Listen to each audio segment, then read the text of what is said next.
Hello friends, I'm in Seattle. I'm going out to enjoy the nature, and I'll share with you a couple of stories on life and leadership in this video.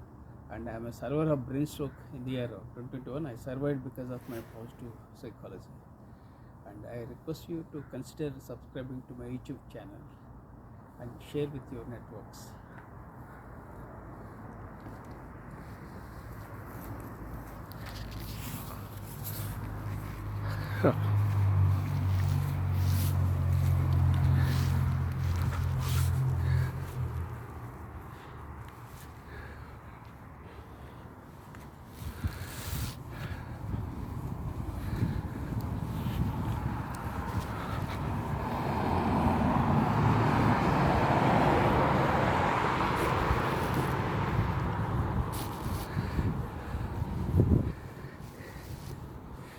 Yeah, this is the home where my younger son Ramakrishna Sai lives here, and my wife and I are going for a walk, and we want to enjoy the nature, and we'll share with you certain aspects of life and leadership in this video. And you can see the ambience in and around our home in Seattle. These are all the houses, all independent houses. I think there are no what is that called? All are independent houses. I think villa. I think there are no apartments here. So let me walk and talk. You can hear the sounds of aircraft because there are two airports in Seattle, and you hear the sounds of aircraft, and we are living very close to one of the airports. So let me introduce myself. My name is Professor M.S. Rao. I have authored 53 books, including the award-winning book titled See the Light in You, for which the Nobel laureate, His Holiness Dalai Lama, has written a foreword. I have 43 years of diversified experience, including Indian Air Force, business, teaching and training. I'm a late bloomer, dyslexic, ADHD, OCD. Add to that brain stroke worsened my health in the year 2021, and I survived because of my positive psychology and because of the power of subconscious mind. I'm 61 years old. I was born into a toxic family and grew up in a toxic environment. I don't have two-wheeler, I don't have four-wheeler, and I don't have any pension, and I don't get regular income. Despite having all these challenges, I rose from the ashes like a phoenix. So never ever give up in life. Everything is possible. Be optimistic and be resilient. Keep moving forward. So now I will explain you about Seattle story. Seattle is a very beautiful place, and people are very good. They are amicable and adjustable. They respect diversity. They respect LGBT. There is a lot of freedom here, but at the same time, people enjoy their freedom within the rules and regulations. And we are in fall season. For more than 3 months we are in Seattle, and we are approaching winter very soon. In this month we are in the month of December, so we expect a winter. It will be very cold, and and I don't think I'll go out because we'll find ice, snow. So now, as long as things are okay, as long as the weather is pleasant and suitable, then I'll go for a walk and I'll share my stories.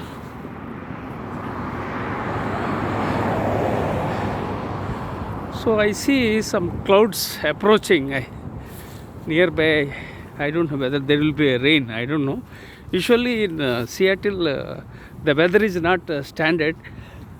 Sometimes it drizzles, sometimes it rains, sometimes sunny weather. Sometimes it is foggy, sometimes it is cloudy. So it's a city of contrast, but overall it's a beautiful city. And I love Seattle. And I came first time to USA, and I am in Seattle. So I think the clouds are approaching, so I think there will be a rain. I don't know.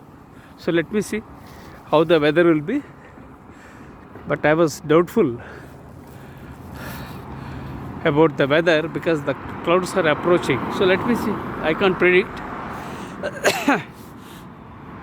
Fine. Seattle is a very beautiful city, and there are some companies they are doing good, like Boeing, Alexa Airlines, Costco, Microsoft, Amazon, Starbucks, Northstrom. These are all the companies they are doing good. Of course, there are other companies also. There are startups, and they are doing good. And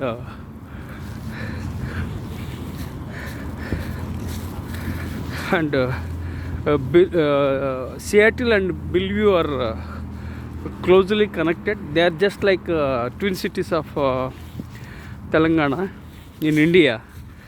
So it's very nearby, just 20 minutes drive from here to Bellevue. So here people are great, and some of the entrepreneurs are billionaires, such as Bill Gates, Jeff Bezos, and to name a few. There are many more rich people, entrepreneurs in Seattle, and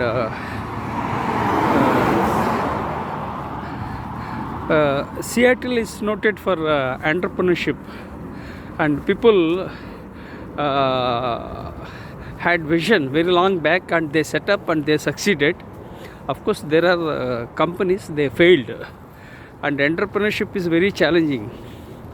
Life itself is challenging, and entrepreneurship is much more challenging. So we must be prepared for ups and downs in life.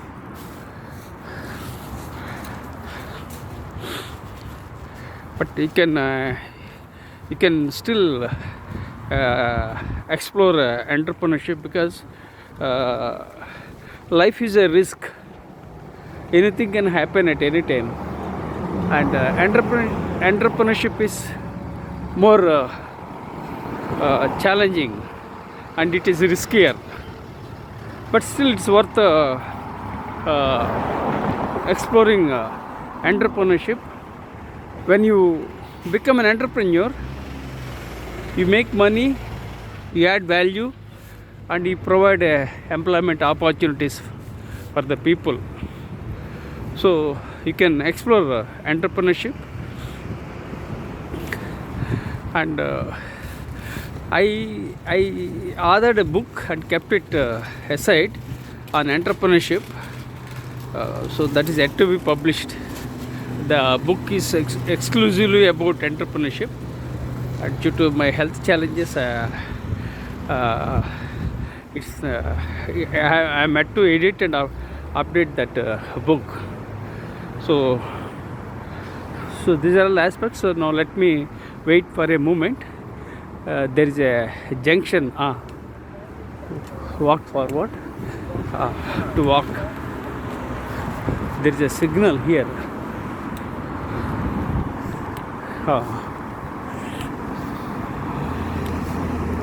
Yeah, good. Yeah, we have crossed the junction. So I'm standing here. This is a Seattle supermarket. This is wholly Asian market. Here predominantly you will find people from Asia, Chinese, Japanese people, Taiwanese, Vietnamese people.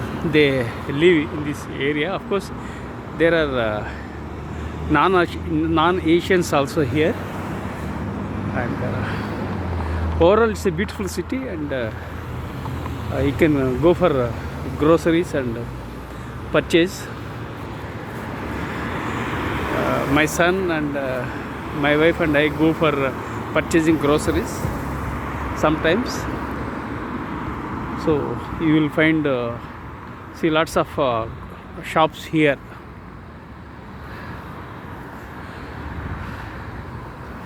So I'm waiting here for a moment.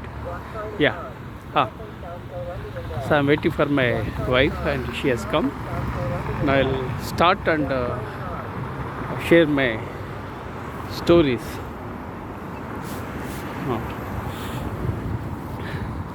So entrepreneurship is not easy. It's not cozy. It's very challenging. It's worth exploring, and there are some startups in Seattle. A majority of them, they fail.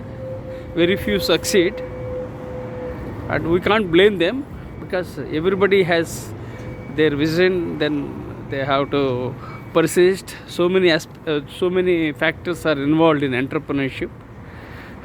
So when you are passionate about something, definitely you will achieve it. And if despite the challenges, despite obstacles, still you will grow.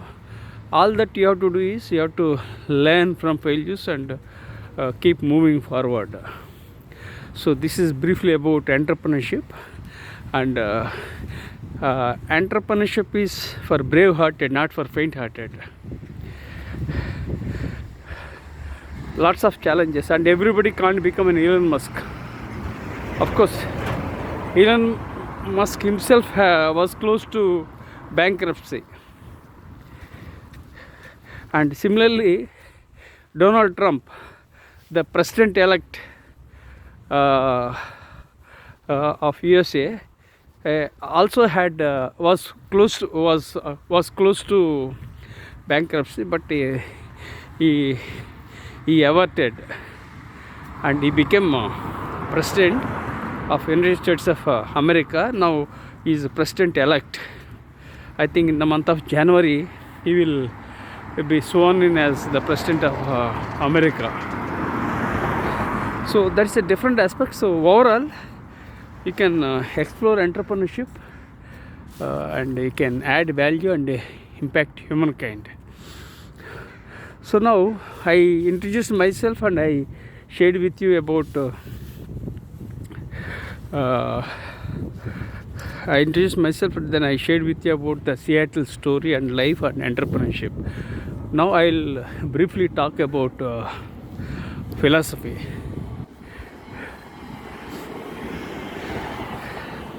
Around 2 weeks ago, an idea flashed on my mind while walking to create my own philosophy. And people get ideas from multiple sources, and some people get ideas in bathroom, some people get ideas in bedroom, some people they get ideas driving.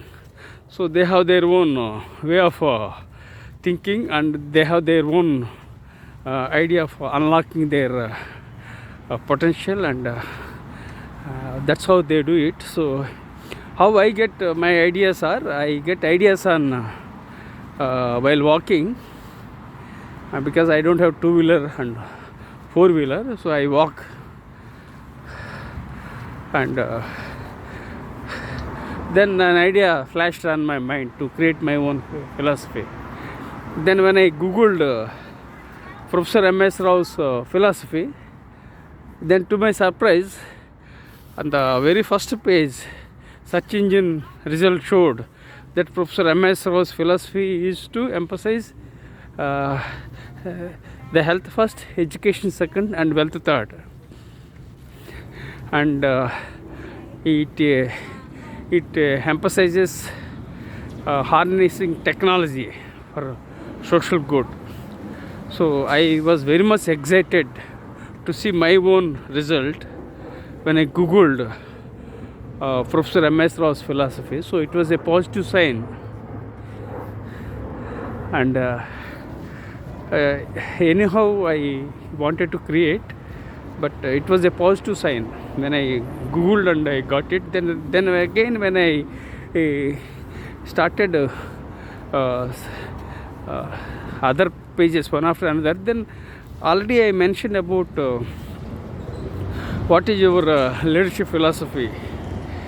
Then again I shared about Socrates three filter test.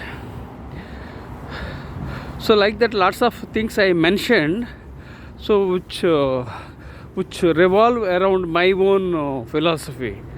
So then I thought I am very much committed and dedicated to create my own philosophy. This will be the last philosophy.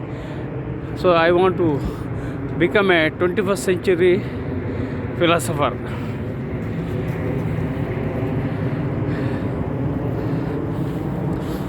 So you should have your own philosophy. So my philosophy is education first, health first, education second, and wealth third. That is my philosophy. But then again I started researching. Then I created certain words such as God, second universe, third humanity, education, ethics. So these are all the things resonates with my thinking. So I just wanted to do research. Then I created a folder. Then I put all aspects into by creating multiple documents. Then I put all those documents into a folder. Then when I was googling, then I came to know the Socrates, because Socrates is a philosopher I admire very much, and Socrates is known as father of philosophy. That's one thing. Then I shared about Socrates method when I was teaching in education institutions. So that resonates my philosophy, and I started Mecca's method. So like that. So I usually create methods and models. I create perspectives. Then I create rules. So like that, so many things I do it, because I am basically an author and researcher. Second thing is I am very curious and creative by nature. So all these things helped me to create my own philosophy. So it takes years of research, and definitely I will do research and do it, and daily I will work on that. Maybe 1 to 2 hours in a day I will work on that. So I can't do things at a stroke. because I usually take break for each and everything. So I started focusing on my philosophy.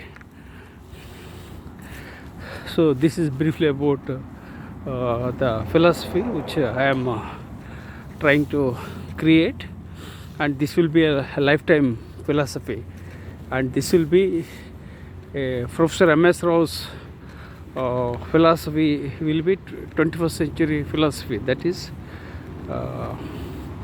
emphasizing core values like God, truth, education, universe, ethics, virtue. So all those things I'll integrate and create my own philosophy. So that's what I'm doing, and I am also planning to write a book on philosophy, but not now, later, because right now I can't type with my right hand and I can't eat with my right hand. I can't type with my right hand, I can't eat, and I can't eat with my right hand because I had a brain stroke in the year 2021 and I'm able to walk, but my right shoulder is numb, so it's very difficult for me. So I am holding my smartphone with my left hand, so I have to shift from left to right, which is not possible.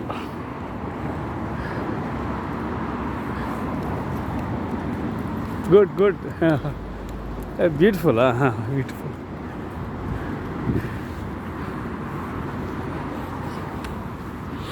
Okay, I seen. Okay, I talk to people. I am very open by nature. I am very curious and creative. I talk to unknown people and talk to them, greet them, and connect. And most of the time, people empathize with me and they talk to me. And very few people they object. So since the majority of the people are enjoying my conversation, so I'm happy. If more than 90% of the people are happy with my conversation and my ideas and approaches, I'm very happy. And we can't please all people in this world, right? And you should not please all people also, right? So if the majority of the people are pleasing what I do, then that's good. So this is briefly about Professor M.S. Rao's philosophy. So much is in the store. So now I introduced myself, then I talked about Seattle. Third, I talked about my philosophy. Next, I will talk other aspects. So now, right now, I have a problem with my left hand, and I can't shift with my right hand. And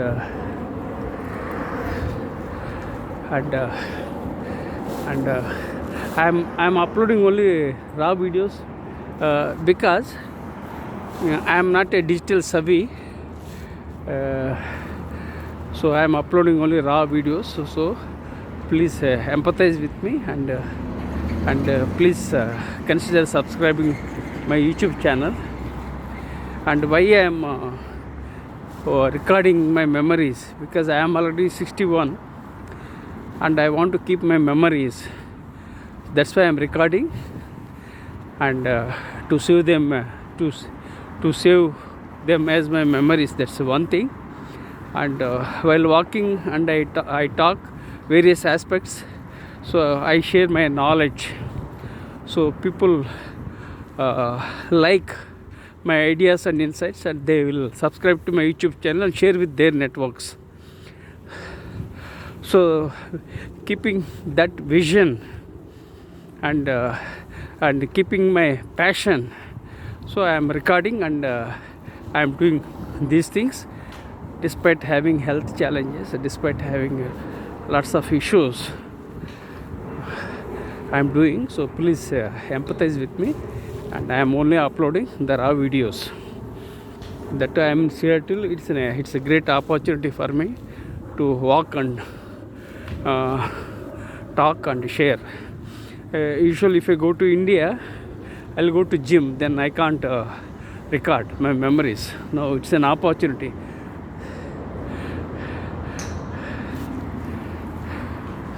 For more than 40 years, I am going to gym. Only after the brain stroke, for 1 year I took a break because I was not well. So I started going to gym in India. Now I came to USA, and so I can't go to gym. Sometimes my son has got subscription, so I'll go along with my son. So I am utilizing my time and sharing my knowledge. Who knows if some of my ideas are respected and they are shared too with their connections.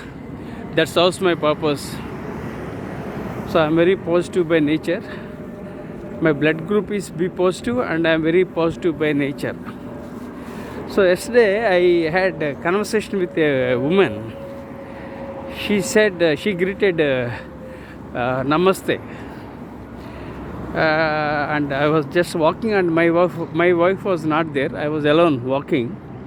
Then I said, Namaste means I felt very happy. She stopped a car, and I was walking. And then I greeted. So I told. Then I told my Namaste. Then I told her, do you know Hindi? Yes, I know, she told. Then she told that yesterday was her birthday, so she gave me money. I said, no, I can't take it. I don't take money. Then I returned. Then I asked her, where are you from? Then she told that she's from Pakistan. Then I told her, I lived in Hyderabad in India. So it's nice. So she was very happy. Only thing, I was not able to record the entire conversation because I paused my conversation. First of all, I was a cultural shock that somebody will stop me and give me money because of her birthday. And she was with another woman in the car on the back side. Front somebody was there in the driver's seat.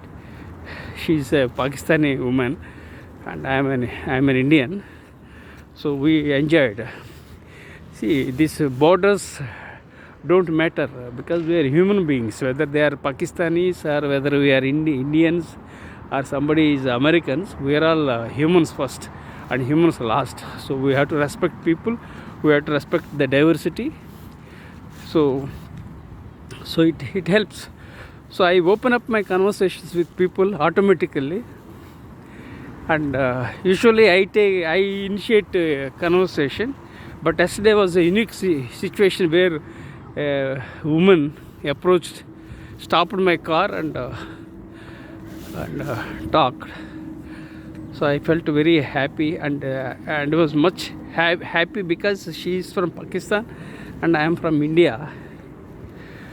And whenever I go, people can identify me because I do puja every day morning, and you'll find my red bindi, that means on my forehead.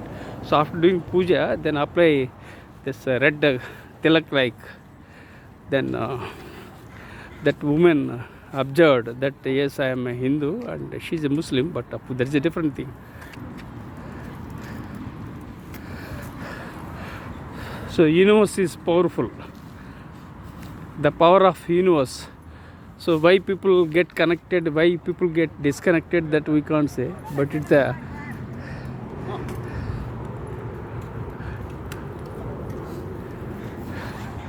so here people are enjoying. So let me. So I want to talk something else here. I think today Monday. So, yes. I think they are from Asians. As I said, in this area, it's dominant by Asians. Hello, it's very smart boy, right? Very handsome.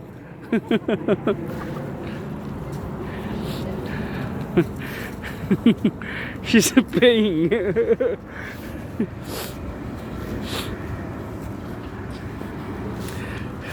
So as I said, when I find people, I'll open up and talk. Just now I've seen two women. They are talking and.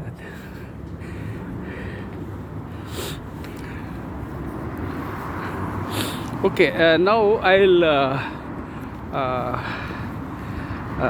will talk about Professor M.S. Rao's 4M rule. As I said, I create my own rules, I create my own frameworks, I create models, methods, leadership perspectives, and now a lifetime philosophy I want to create. So lots of things I want to do it, but time doesn't permit, and more than the time my health is not permitting, but still I am doing my best. Okay, fine. So I started Professor M.S. Rao's 4M rule.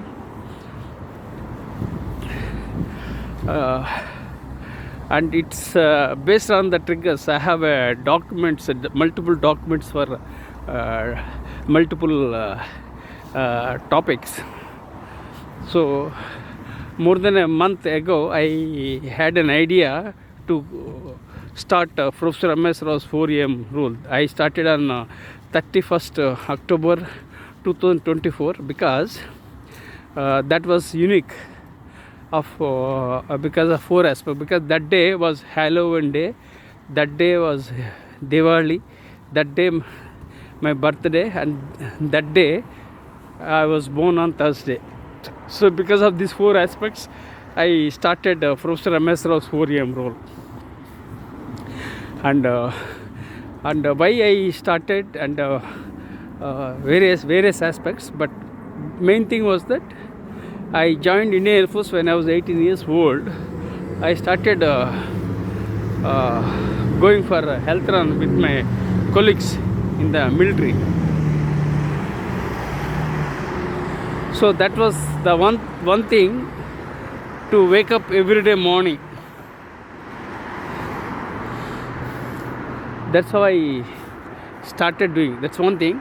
Second thing was that since 2007, I've been waking up at morning 4 o'clock. That was second aspect. Third aspect is that I emphasize three areas: creating, generating, and destroying. This is one more thing. So I would like to call it as learning, unlearning, and relearning. So because of these factors, I started Professor M.S. Rao's 4M rule. So now I'm waiting here for the signal. Then again I'll start Professor M.S. Rao's 4M rule. Again, this is a junction, you can see, friends. This is a junction. This is Seattle Fire Station Department, and this is a junction.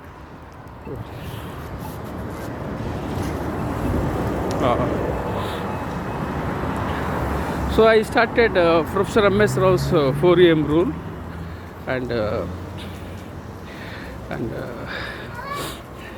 every day morning I wake up at 4 o'clock in the morning, and I create my own content, stories.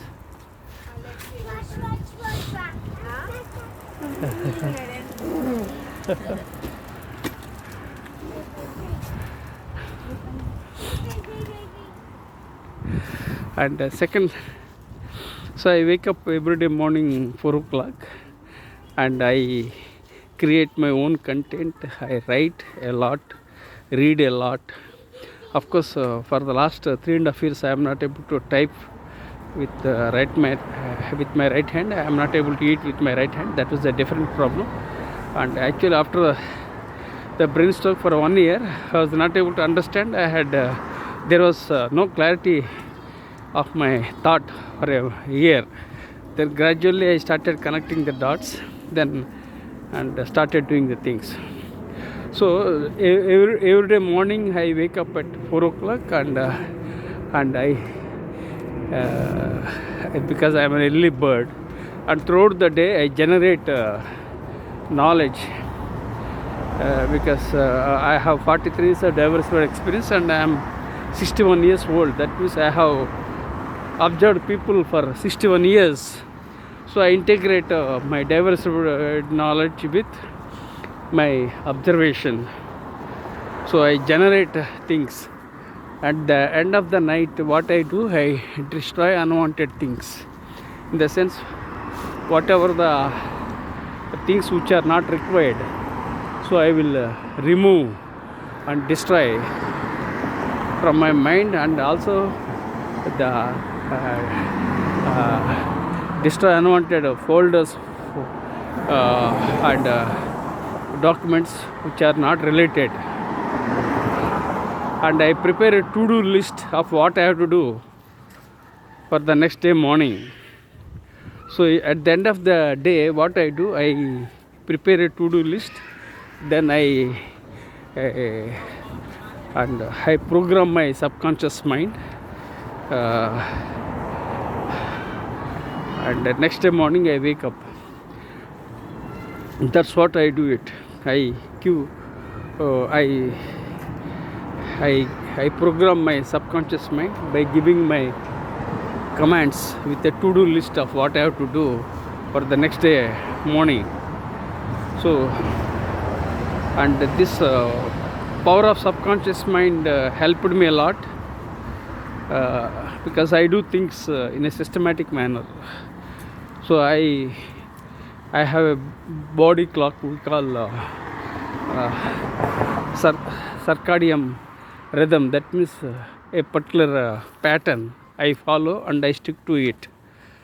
People call it as body clock, people call it circadian rhythm. That means that's what they do it. So people have their own different cycles, rhythms, and I have a unique pattern of waking up in the morning 4 o'clock and sleeping in the night around 10 o'clock.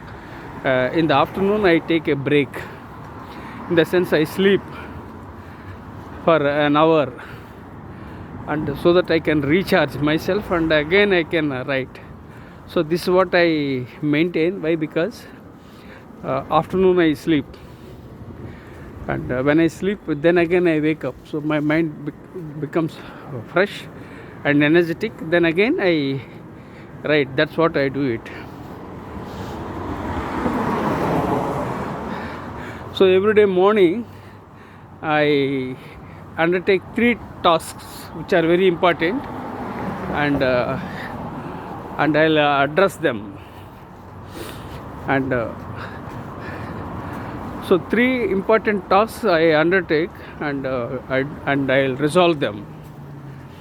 And I'm successful fairly by following Professor M.S. Rao's 4am rule.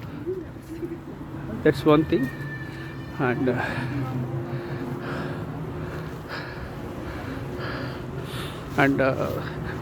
I undertake 3 tasks. What happens? I'm not able to complete certain tasks, so I resolve them the next day.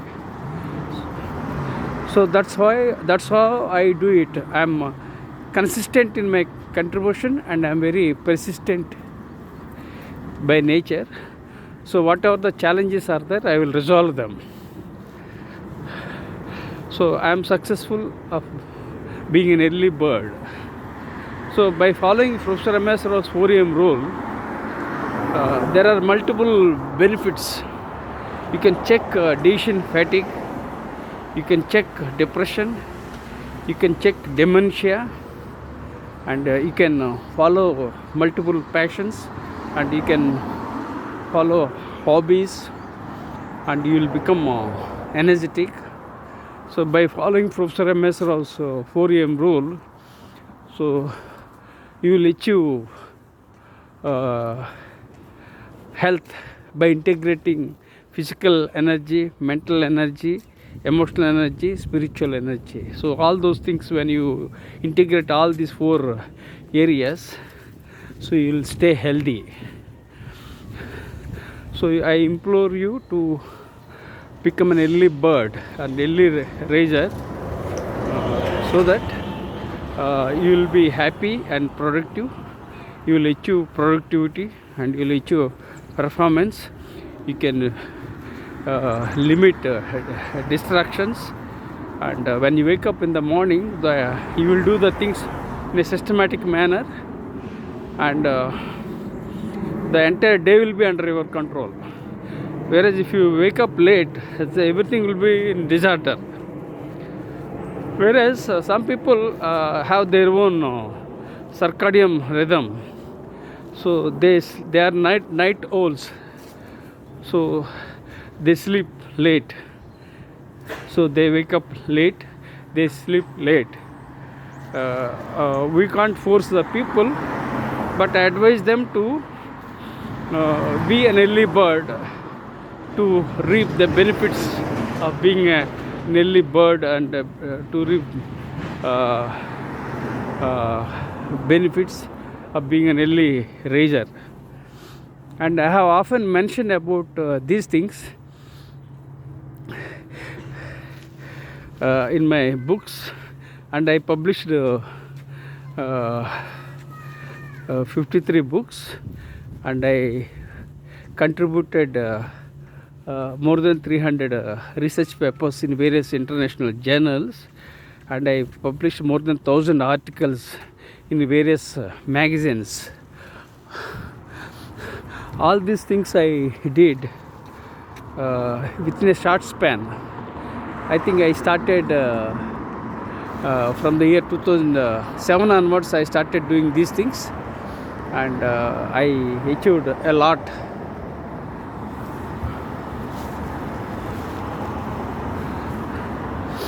And yeah, there was so lots of things I did it because of being an early bird, and by following a particular pattern, and by following body clock, or whether you call it a circadian rhythm. So I am successful within a short span, and I work very hard, and I am a bookworm, and books are my friends. I don't entertain anybody. I don't have friends. Books are only my friends. So this is my life. I take rest only at my graveyard. Throughout my life, I am working hard from morning to night. At night 10 o'clock I sleep. That's how I do it.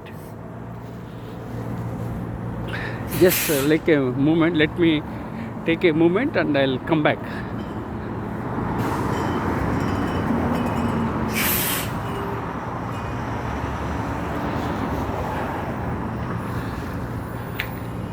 Seattle Public Library, this is.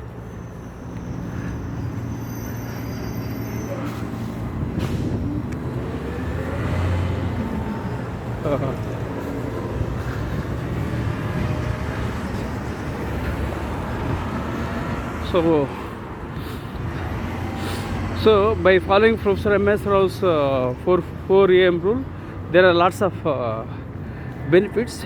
So I implore you to go for swimming. You can go for walking. You can go for meditation. And I was a gold medalist in a district in the year 2007 in swimming. And then when you swim, what happens is the entire body floats. So its entire body is put to work. So because you are floating on the water, if you don't like swimming, you can go for meditation. All that you need is to have a mat.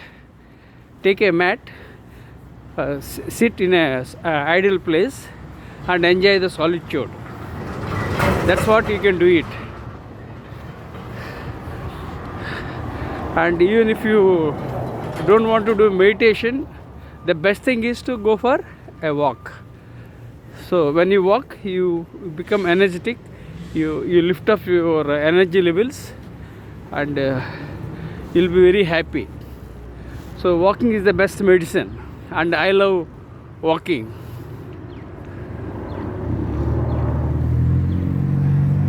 So let me take one more viewpoint here. This is a red apple, and this is the center. So we'll go back now. Yeah, you can hear the sounds of aircraft. As I said, you can see lots of viewpoints here. This is one.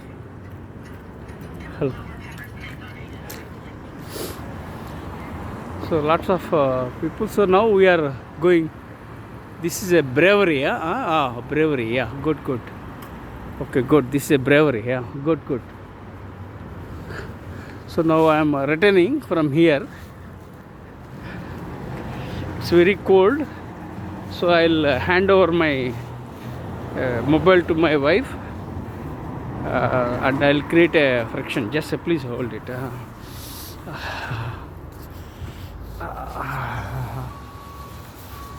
So friends, so I am rubbing both hands. It's very cold in Seattle. So when I rub both hands, so I create a friction. Then I create heat. Then again I can walk and talk. It's very problematic. As I said, right hand is problematic. Then my right shoulder is numb.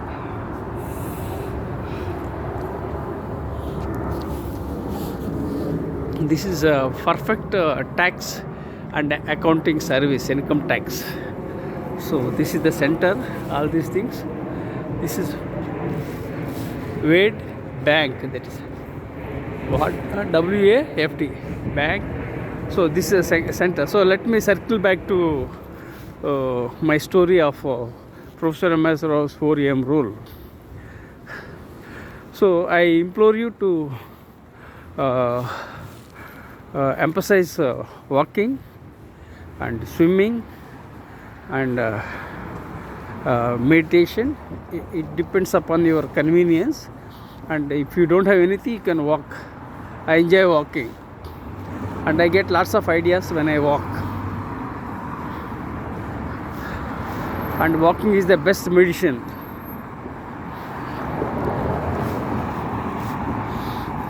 It has got multiple benefits of walking, and I enjoy walking. So now I am going on the other side. It's very cold.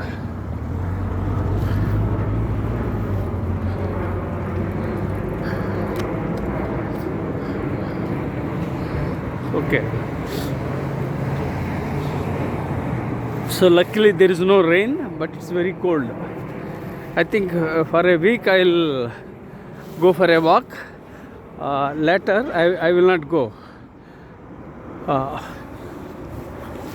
Later I will not go. Why? Because there will be snow, and there will be heavy cold, and we are approaching to winter.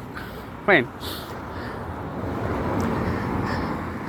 And here about Professor M.S. 4 a.m. rule, here is a challenge, because everybody can't wake up every day 4 o'clock. So I advise you to wake up 4 o'clock and enjoy the life.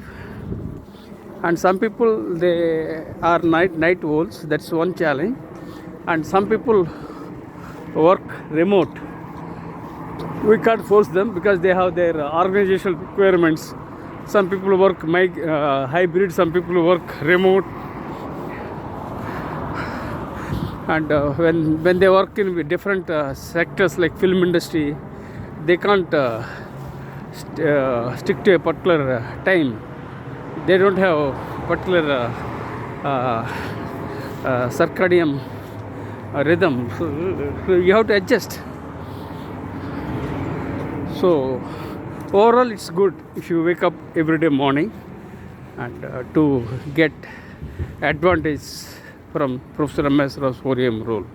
So first I introduced myself. Second, I shared with you about Seattle story and life. Third,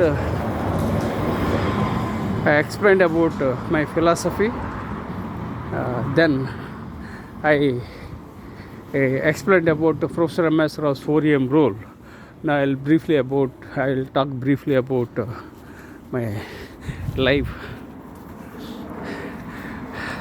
I was born on October 31st, 1963, in a tiny village in India. And I was born into a toxic family and grew up in a toxic environment. And my childhood was very chaotic because I could not enjoy my life. So I was in a tea stall and I was supporting my father. And sometimes I was cleaning the dishes, sometimes I was collecting the cash, sometimes preparing tea, and lots of stuff I did. And so my childhood was not pleasant, with very challenging. And my father was a litigant, alcoholic. It was a very big challenge. He was totally disorganized. And my mother is a disaster. And I was born into that kind of family. I can't help. And I was cursed with rogue siblings. So friends, your life depends on, your destiny depends on in your hands. So create your own destiny.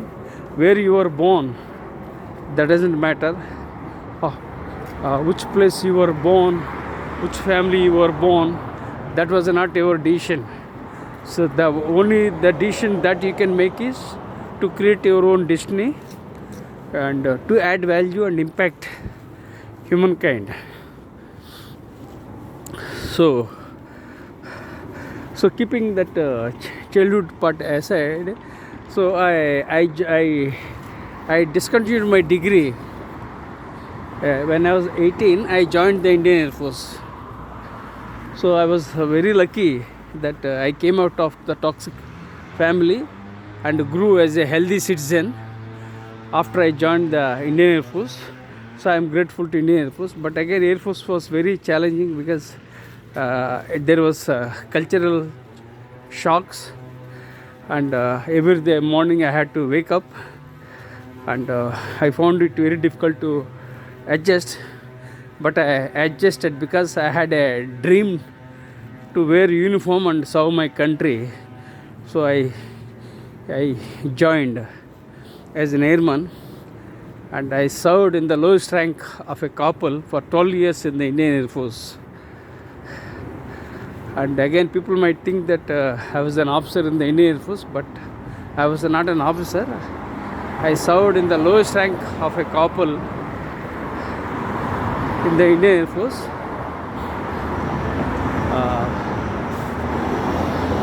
Then for 12 years I was served in the Indian Air Force. Then my father-in-law invited me to join for business. Then I left Indian Air Force and joined for business. Unfortunately, my father-in-law and brother-in-law backstabbed and betrayed, and I landed in further problems. So you can imagine the kind of problems I had in my life. Toxic family, that was one problem. Second, betrayal by my own father-in-law and brother-in-law, that was one more problem. So full of challenges. Then again I had a brain stroke, that was one more problem. That is 2021. So my life is full of challenges. I could not enjoy my life. As I said, I don't have two-wheeler, I don't have four-wheeler. I have not enjoyed my life. I am 61 years old. I am still struggling for everything. I don't have pension, I don't have regular income. So lots of challenges. People might think that I was a very celebrity, and I was flying in aircraft, something like that. But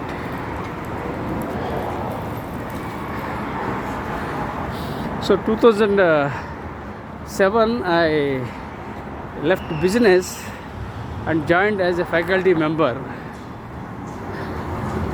And when I was in the Indian Air Force, I acquired 6 qualifications through private education. All the qualifications were through private education. People might think that I acquired my qualifications from reputed universities like Kellogg's or Harvard or Cambridge. But the reality is that I discontinued my degree, then again I continued my degree, right? So I acquired qualifications like DME from Indian Air Force, Aeronautical, then BSA from Andhra University, MA from Ajmer University, that was about sociology. Then PGDCLL I earned in the night college in Jodhpur University, and I got my MBA from correspondence course in New Delhi, that is IGNOU. Then I got my DME from Ministry of Defence. It was a 2 years course. So all these 6 qualifications I earned through private education, and I used to go to far distant places to acquire knowledge. And in those days there was no technology, no YouTube, nothing. So I used to go to far distant places by paddling to the places in the Indian Air Force, and I sacrificed my personal time for learning. And I was working in the Indian Air Force, and the evening I used to go to visit libraries, and I used to make notes. So lots of challenges. And when I joined Indian Air Force, my salary was around 400 rupees. And whatever the money I got, I gave to my parents regularly. And I gave my money to purchase gold. Then I gave money for constructing the home. And unfortunately, my siblings, they have taken everything. They exploited my goodness and kindness, and they misused everything.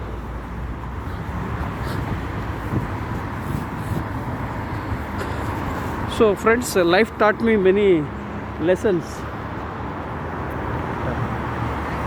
Okay. Okay, come. Yeah, good. Okay, good. Fine. Here rules are very strict. Come. Good. So this is one more center.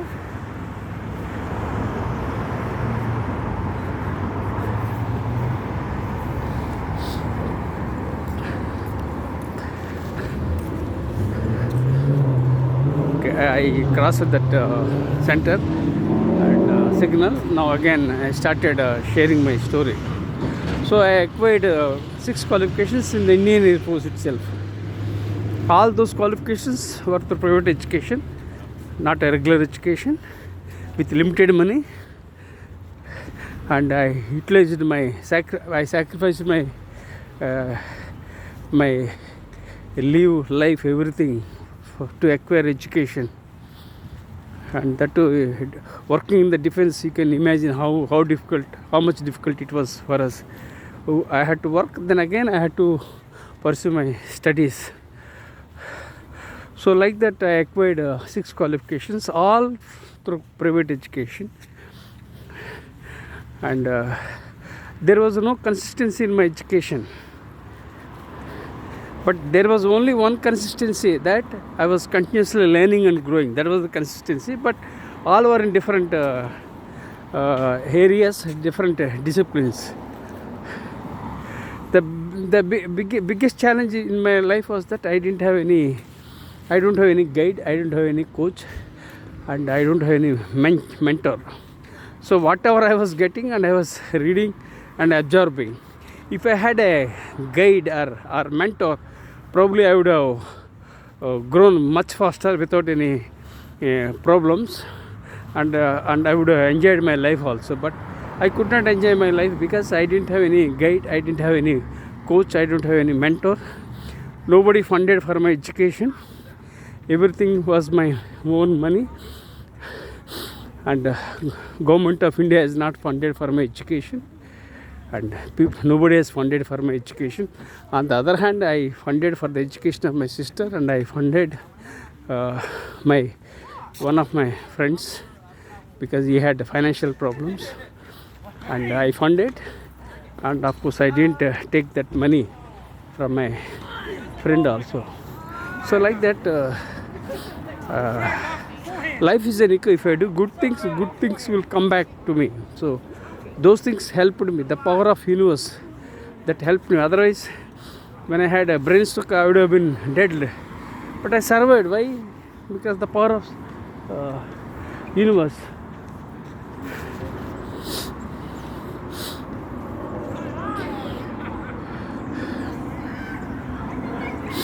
Here people are enjoying. People are enjoying life. Really, I feel very happy for these people. They are enjoying their lives. They are pursuing their hobbies. But whereas unfortunately in India, people are not able to follow their passions because of still India is a developing country. I think by 2047 we have a vision, and we will have a developed country by 2047. Okay, let me continue my own story. So this is about my educational background. 2007 I left business and I entered into teaching. Education helped me overcome my adversity. The 6th qualification helped me because MBA was required at that time. Then I had MBA that helped me to become a faculty member in the year 2007. I had limited salary. With that, I managed my living with my wife and 2 sons. So that's how I led, and I think the salary was around 9,000 or 10,000, 9,000 or 8,000. I didn't know in the year 2007. With that money, I struggled and managed my 2 sons and my wife. And 2007 was a turning point. I became a faculty member.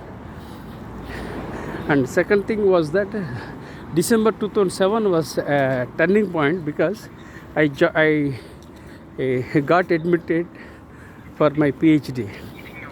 It was very unique experience in my life. Why? Because I had to have some articles, research papers published. Luckily, I published some articles. I was contributing. I published articles in various magazines when I was freelancing, and I contributed articles for various newspapers very long back. I think they're 1993. Yeah. Those things helped me. Then I published some articles in competitive magazines. All those things helped me. And then I presented them to our guide, and I paid a fee of 10,000 in the month of December 2007, and I took admission for PhD. And next year itself, that is January 2008, rules were changed. The fee was hiked, and everything had changed. And had if rules were not new rules were different, if I joined late, I think in the year 2008, I wouldn't have joined for my PhD because rules didn't permit, and I didn't have money, and fee was hiked. Even to pay 10,000 for my PhD admission in the year 2007 December was very big challenge, but I invested because for me education is everything. So I took admission for PhD, and in the year 2011 I got my PhD. So then 2010 I started writing books, and I published books in different genre. I didn't know what kind of books I had to write. I started with self-help books, secrets for success. Then I wrote, then I published books in education, learning, training, diversity, mindfulness, executive coaching. Now I want to publish a book which is a memoir, which is tentatively titled Survivor. So you can imagine that there is no consistency in the genre of my books, because whatever came to me I accepted and I moved forward. And that's why in education also there was no consistency, that too private education. These books also all different genre, there is no consistency. Now I want to write a memoir, which is a new genre, where I would like to share where I would like to publish a book tentatively titled The Survivor. So this book, which is tentatively titled Survivor, will be about my brainstroke, my health, how I was betrayed by my own father-in-law, brother-in-law, and how I was betrayed by my own siblings. All those things I will share through storytelling, and I will publish a memoir. And I can't write autobiography, means very long, which is not possible for me.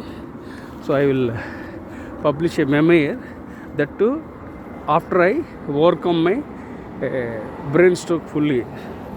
So this is my vision and passion. Then again, after that, I want to publish a book on my philosophy, Professor M.S. philosophy.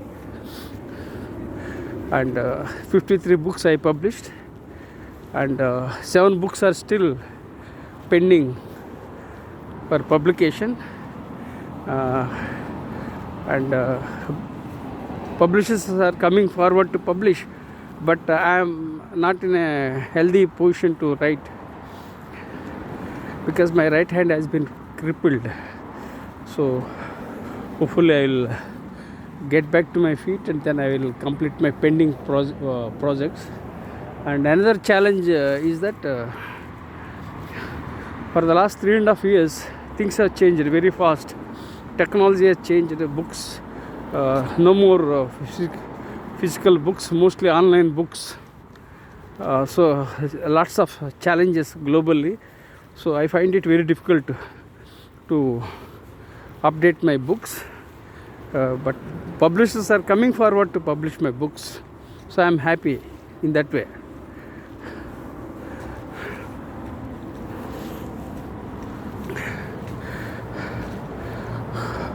So this is briefly about my birthplace and journey I have shared with you. Now I will talk about another topic, that is soft leadership. So now I will talk about soft leadership. I started a new leadership perspective, that is soft leadership. I blended soft skills, because I earned my Ph.D. in soft skills, and second aspect is that I am passionate about leadership because I am from military background. So I integrated soft skills with leadership and created a new leadership perspective, that is known as soft leadership. And why I started thinking about soft leadership was that in the year 2010, when I was teaching for EMBA students, and when I was teaching when I was conducting MDB programs in the year 2010, and some of the students felt that the prevailing leadership styles were not relevant, because there were lots of leadership styles like delegative, autocratic, democratic, servant leadership, like that. Lots of leadership styles were there. So then the audience felt and asked me to create my own leadership perspective. Then as I said, I am a very curious and creative, and as I am an author and researcher, so I made notes, and I always emphasize the two things. One is continuous learning, second is taking feedback. So I take feedback from my students and audience, and I write down ideas, and I write down triggers, and lots of things I maintain. Then I started exploring, and I published 10 books on soft skills and soft leadership. So one of the books titled Soft Leadership, A New Direction to Leadership, is unique in my life. Why? Because the soft leadership, A New Direction to Leadership, is a new leadership perspective, and a book, that book I have dedicated to Peter Drucker, who is known as the father of modern management. That's one aspect. Second aspect was that the father of modern marketing, Philip Kotler, has written a foreword for my book titled Soft Leadership, A New Direction to Leadership. Second aspect.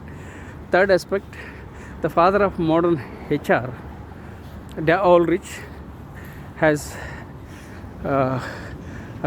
created a leadership code for my soft leadership. So because of these aspects, I am known as father of soft leadership globally, and I published 300 research papers, and I published more than 1,000 articles, and I serve on the editorial boards of Emerald, that is DLO, and then I serve on the editorial board of JVPL. So because of my contribution, I am known as the father of soft leadership globally. So I am still doing a lot of research on soft leadership. So if you Google soft leadership, you will find on the very first page about soft leadership, the diagrams, my frameworks, material, all those things are available. So I get interviewed by various people on soft leadership.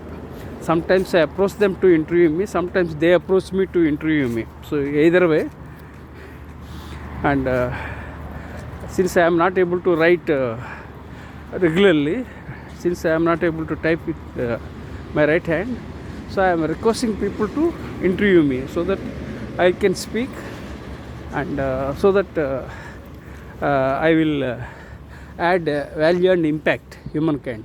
So that's what I am doing. So for every problem there is a prospect, and for every problem we have to look at the positive side. That means my right hand was paralyzed, means okay, I can't keep quiet, I have to do something. So I requested people to interview me, they are interviewing. And after the brain stroke for 1 year, I was not able to understand the things, so I was watching YouTubes. Although it was very difficult to understand also, but still I used to watch videos by sitting at home. So I was getting alert, and I was connecting the dots. So we have to utilize our time the best possible way. Don't complain, don't condemn, don't criticize, right? Your life depends on your hands. There are no excuses in life. So I don't believe in inventing excuses. So I always find the way, whether to acquire my qualifications or whether publish books. I find my own ways, because I am very curious and creative, and I am very persistent by nature, right? So I am still doing a lot of research on soft leadership. I am trying to integrate soft leadership with mindfulness. I am trying to integrate with brain science. Then I want to integrate with employee engagement, psychology, behavioral science. So lots of areas I am trying to integrate so that I can create something new, and I can discover something new and impact humankind. So that's my vision. So we should always find out the ways and means, and don't condemn and don't criticize and don't invent excuses for not doing. It's a bad tradesman who blames the tools. It's the wise man who will utilize the tools and add value, right? So let me repeat my statement. It's the bad tradesman who blames the tools, whereas the wise man will utilize the existing tools and get the desired output. So that's what I believe. So despite having severe back pain, I have a continuous chronic back pain since 2007, and I have a brain stroke second, and my right hand is problematic, and I have internal allergies. So lots of challenges, but I am not giving up. Why should we? God has given a life, so let us do something, whatever is possible and feasible, without complaining and without criticizing, without condemning, right? So be positive, and my blood group is B positive, and I am positive by nature. So be positive and never give up.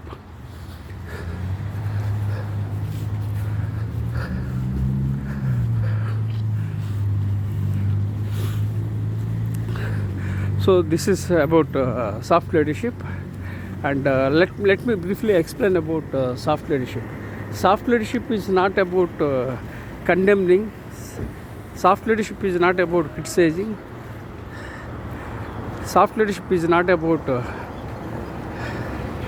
complaining. Soft leadership is not about whining. Soft leadership is all about empathizing with others, adding value, and making a difference in the lives of others. I created a couple of quotes on soft leadership. So I integrated 11 C's. Some of the 11 C's are character, courage, conscience, compassion, communication. These are all the 11 C's. I created a framework and integrated with leadership code, and I am doing lots of research even today. So we have to do whatever is possible, and the soft leadership helps countries achieve peace and prosperity. The soft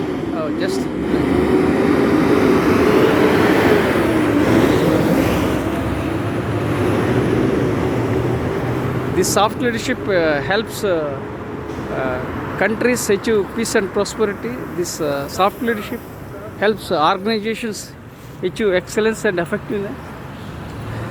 This soft leadership helps all generations, whether they are baby boomers, Gen X, Gen Y, Gen Z.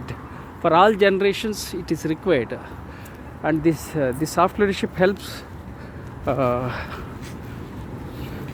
about technology, especially from the perspective of artificial intelligence. So artificial intelligence is changing the rules, and we have to reinvent with the changing times and technologies. Life is all about learning, unlearning, and relearning. I'm sorry, sometimes I'm stammering because of the brain stroke. So please empathize with me. So this soft leadership helps in many ways. So the soft leadership emphasizes soft skills with your left brain, and leadership with your right brain. That's one more definition I have created. So like that, lots of things I am doing on soft leadership,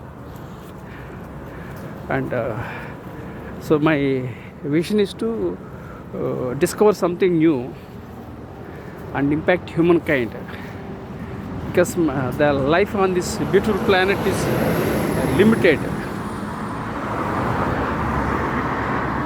especially after the COVID, things have changed.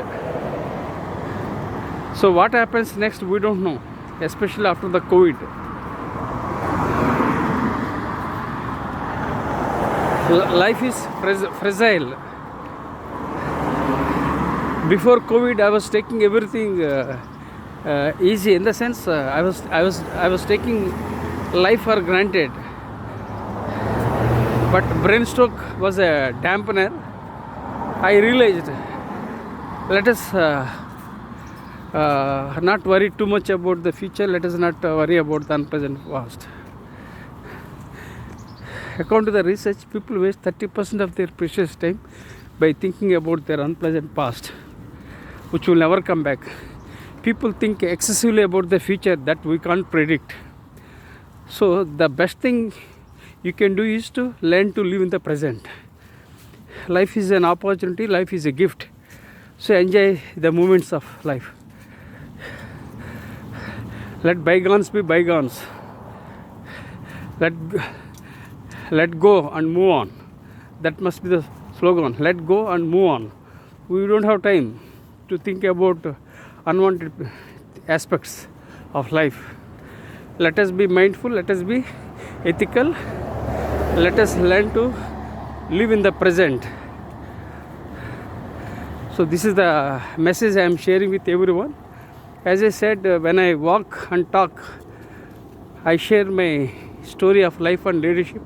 I share lots of things during the conversation.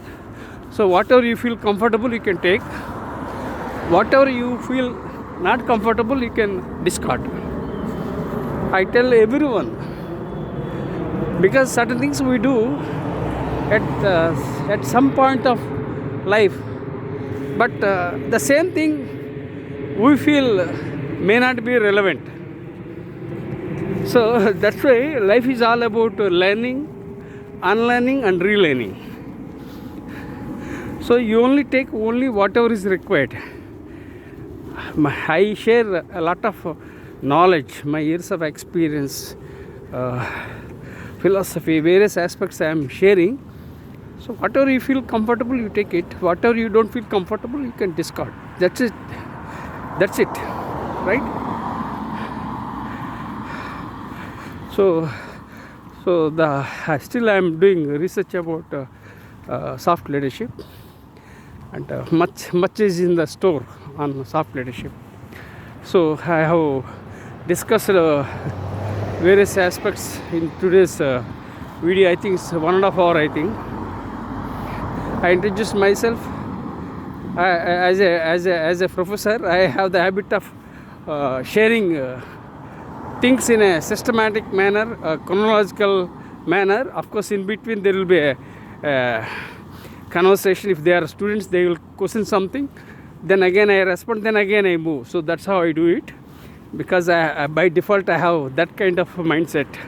So I introduced myself. Second, I shared with you about Seattle story 2. Third, I shared with you on entrepreneurship, and I shared with you about the philosophy. Then I shared with you about Professor M.S. 4am rule. Then I shared with you about my bio, where I was born and up to 61 years. It's a short one. Then I shared with you about soft leadership. So these are all the things I have shared with you. So please subscribe to my YouTube channel and share with your networks. And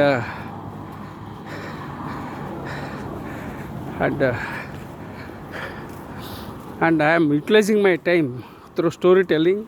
I am walking and I am sharing my knowledge despite my health challenges. So please empathize with me, and please subscribe to my YouTube channel and share with your networks. Because if some of my stories impact, that serves my purpose. because everyone has a stipulated time, and we have to do whatever is possible. So I'm walking and talking, and I'm preaching and practicing both. So I'm doing my bit. So I share lots of things for students. I groomed more than 50,000 students as global leaders. I started Vision 2030 1 million global leaders, which is a non-profit one. I shared with students across the world. I touched the lives of 50,000 students. You can imagine the kind of impact I have made physically in the classrooms. Now I am impacting online, and I am sharing my knowledge on my 4 blogs and my YouTube channel. So if some of my stories resonates, that serves my purpose. If people share my knowledge and subscribe, and again if they share with their networks, so we build a better world. So together we are building a better world. Let me repeat, together, not that we will build a better world. I am telling, together we are building a better world. So together we are building a better world, and enjoy every moment of your life. Now I am going to my home, and so I'll wrap up. So now I think 1 hour 27 minutes. So I think it's very troublesome to walk, and luckily weather is favorable. But when I started, the clouds were there at that time. Of course, it was cloudy at that time. Now again there are no clouds. So I'm very much comfortable. So friends, I'm exhausted because of walking and talking, and so please consider subscribing to my YouTube channel. Who knows, if some of my stories impacts the humankind, that serves my purpose. I am a storyteller. I share my stories. I create my stories and I share my stories to make a difference and to impact humankind. That's my job. And my time is limited. What happens next, that we can't predict. So let us enjoy every moment of our life. Let me change the mode of my smartphone. Yeah, I'm not a tech savvy, as I said, I'm uploading only raw videos. Friends, please empathize with me. So I'm giving you the final message. Life is amazing. Life is creative. Life is incredible. Life is magic. Life is great. Life is full of possibilities. Okay, so be positive, and my blood group is also be positive, and above all, practice gratitude with gratitude.